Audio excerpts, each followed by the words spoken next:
OBC और EWS के आरक्षण में कितने बारीक पेच हैं, अगर आप सुनेंगे तो आप दंग रह जाएंगे। इस देश में ईडब्ल्यूएस का आरक्षण कोई भी ले सकता है, आप भी ले सकती हैं, मैं भी ले सकता हूँ।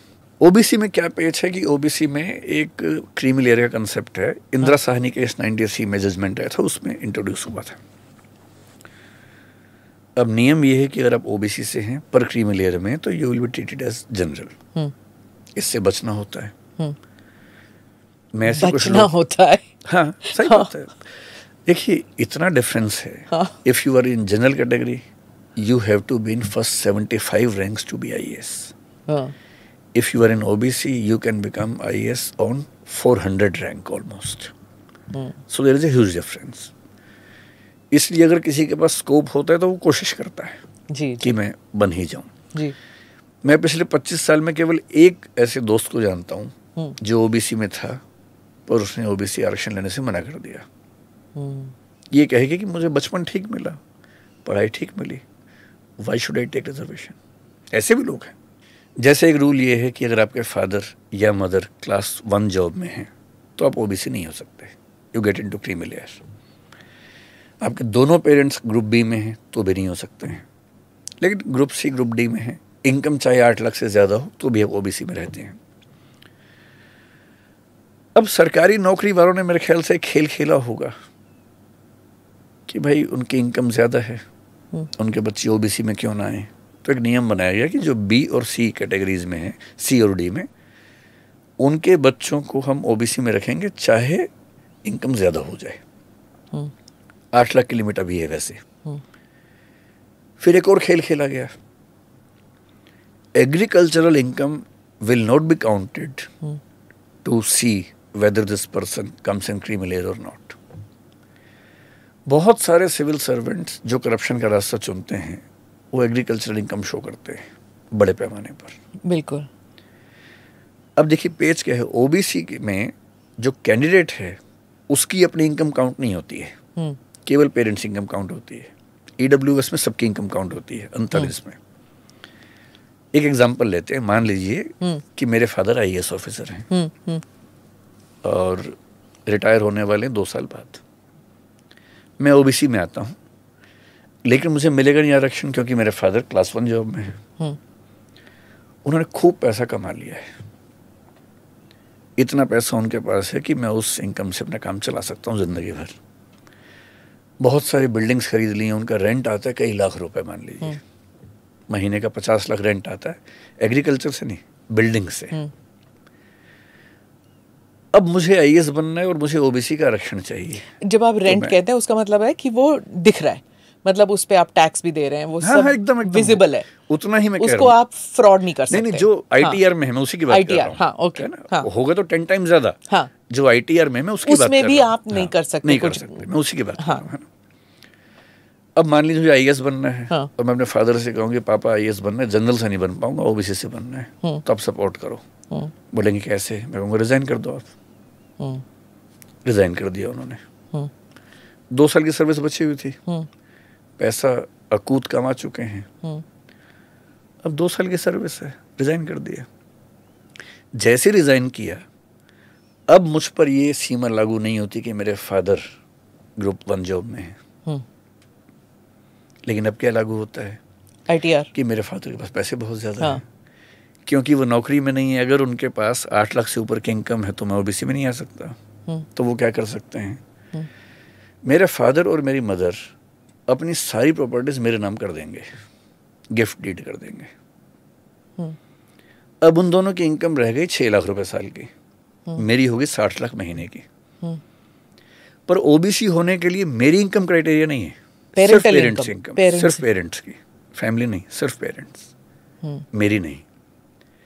So even if I am earning 50 lakh rupees per month when I am appearing for UPSC exam, being in OBC, I am still eligible to be an OBC candidate. और पेरेंट्स ये कर देंगे, अपना इनकम बेटे के नाम कर दें या बेटी के नाम कर दें, रिजाइन भी कर दें, पेंशन भी गंवा दें, ये सब कर लेंगे। पेंशन क्यों गंवाएंगे? पेंशन तो मिलेगी उनको। नहीं, 2 years नहीं, वो डिपेंड करता है कितनी सर्विस। अच्छा, ओके, कितनी सर्विस। हाँ, ओके और जो इस रास्ते पर चलते हैं उनको पेंशन की चिंता नहीं होती है, वो अपनी पेंशन पहले बना चुके होते हैं बहुत सारे, उनको पेंशन से चिंता नहीं होती। ऑल्सो वो सोचते हैं कि मतलब बेटा अगर ये नौकरी ले रहा है, इट्स नॉट एज इफ वो 50,000 रुपए की तनख्वाह पे निर्भर होगा। वो तो है ही। और फिर दूसरी बात ये भी है ना कि करप्शन जेनेटिक भी हो गया ना जब उसमें। वो IAS बन गया हाँ। तो प्रॉपर्टी वापस गिफ्ट डीड कर देगा पापा को, इससे क्या फर्क पड़ता है?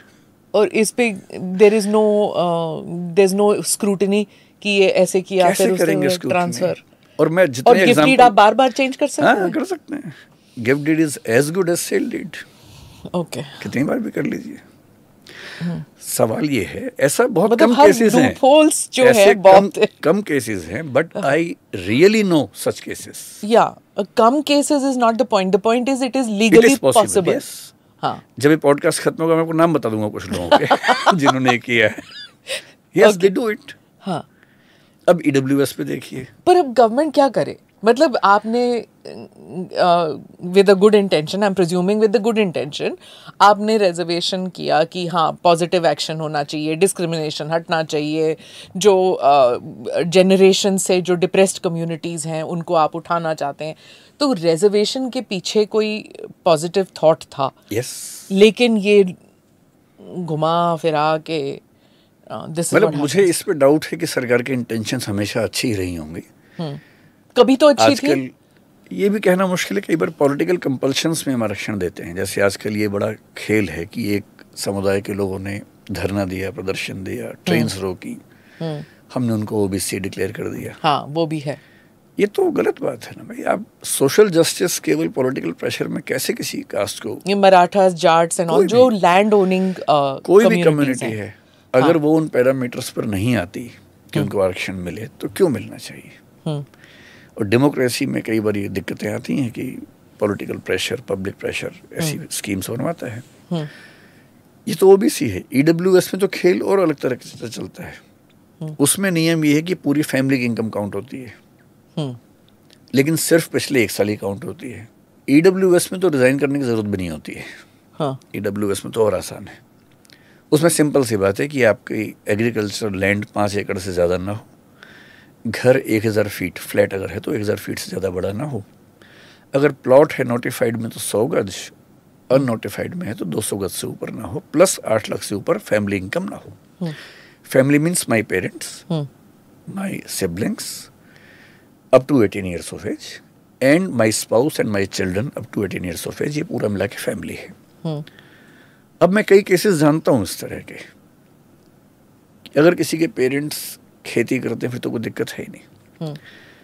हमारे देश में मेरे ख्याल से 90% के आसपास लोग अनऑर्गेनाइज सेक्टर में काम करते हैं। हाँ। 80 से ऊपर तो हैं ही। अनऑर्गेनाइज सेक्टर में किसी की क्या इनकम है अब बहुत मुश्किल है तय करना। तो अपनी इनकम कम दिखा सकते हैं, और जिस साल आपने इनकम 8 लाख से कम दिखा दी, आपके बच्चे अगले साल एलिजिबल हैं EWS के लिए। EWS को लेके सबसे बड़ी डिबेट यही थी कि डिसाइड कैसे होगा। बड़ा मुश्किल है। मान लीजिए कि मेरे पेरेंट्स सरकारी नौकरी में हैं, अब क्लास 1 क्लास 2 से दिक्कत नहीं है EWS में, सिर्फ गरीबी का मामला है ना, बस पैसे नहीं होने चाहिए। आई नो सच फैमिलीज जिनके पास जमीन थी बहुत ज्यादा, 4.9 एकड़ छोड़ के बाकी सब बेच दी है या किसी और के नाम पे कर दी है, क्योंकि 5 एकड़ की क्लॉज है। 1000 फीट का फ्लैट है तो 990 फीट का फ्लैट में रहते हैं या रजिस्ट्री ऐसे करवा ली कि 990 फीट से। अब 8 लाख की इनकम नहीं होनी चाहिए तो क्या करते हैं? मान लीजिए हस्बैंड वाइफ दोनों कमाते हैं, दोनों की इनकम लेट अस अज्यूम की महीने की 1-1 लाख रुपए है, या दोनों की मिला के 1 लाख है, साल की 12 लाख इनकम है, बच्चे को एग्जाम देना है। इनमें से एक मेंबर 8 या 9 महीने के लिए मेडिकल लीव ले लेगा, लीव विदाउट पे। अब साल भर की इनकम जो है दोनों के मिला के उस इनकम टैक्स रिटर्न में ITR में 7,90,000 रुपए आई। So the child is eligible to be EWS in the next attempt. यहां तक केसेस हैं कि जो बच्चे सिविल सर्वेंट्स हैं, खुद भी हैं, वो भी EWS में आते हैं। कैसे आते हैं कि मान लीजिए फैमिली इनकम 2 लाख रुपए की है, ये बच्चा किसी सर्विस में आ गया, मान लीजिए कि डानिक्स में आ गया, DANICS I hope you understand, join भी कर लिया है। इसकी सैलरी महीने की मान लेते हैं कि 70,000 रुपए है, which comes to 8,40,000 in a year, 2 lakh घर से भी है, अब कैसे मैनेज करेगा? अब ये खुद 4 महीने की छुट्टी लेगा, और जैसे 4 महीने की छुट्टी ली, इसकी इनकम और पेरेंट्स की इनकम मिला के कितनी बनी? 7,90,000 बनी। Just on the basis of ITR it is decided, and that two of the last year. यानी जब भी जिंदगी में EWS बनना हो, आपको सिर्फ उससे पिछले 1 साल में अपनी इनकम 8 लाख से कम करनी है, and you get reservation. I am not questioning the intention of the government, पर मुझे नहीं पता ये लोग कैसे काम करते हैं। मैं हंसी मजाक में बच्चों को समझाता हूँ कि सरकार बहुत क्यूट है हमारी। इतने क्यूट लोग हैं, मतलब लोग मजाक बना के चल रहे हैं आपकी पॉलिसीज का। आपने बड़ी अनुमान कर सकते हैं कि एक अच्छी नीयत से आपने एक पॉलिसी बनाई कि समाज में लेवलिंग होनी चाहिए, जो कि ठीक बात है, पर फायदा उठा कौन रहा है?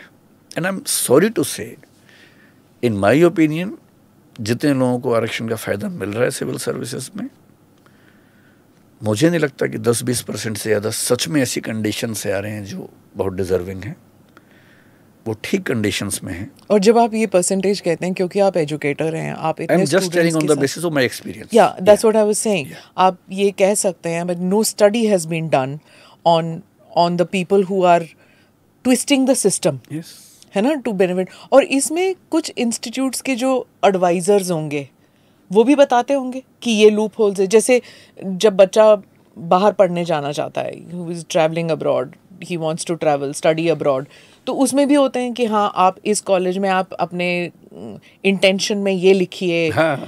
आप ये कहिए कि आपने मदर टेरेसा फाउंडेशन में आपने ये काम किया, आपने फ्लड विक्टिम्स के साथ फलां काम किया, प्रोफाइलिंग जो होती है, आप ये सब लिखेंगे। तो मतलब अगर आप सिर्फ ये कहें कि आप डिबेटर हैं तो आपको कुछ नहीं मिलने वाला, तो आप यू राइट ऑल दिस। तो आई हैव सीन चिल्ड्रन जो बहुत ही वेल ऑफ फैमिली से हैं, वो 11th-12th स्टैंडर्ड में जाके सोशल सर्विस ज़रूर करते हैं, जो those who want to study abroad, क्योंकि यहाँ पे आप अगर 60 to 90 परसेंटाइल में हो तो आप उसी पे हो, चाहे आप 65% लेके आओ, आप 85% लेके आओ, उसी पे हो। They want to study abroad, right? तो उसके लिए ये प्रोफाइलिंग करते हैं। तो they must be this in UPSC also, these people who tell you कि कैसे आप इन लूप होल्स का फ़ायदा उठा सकते हैं।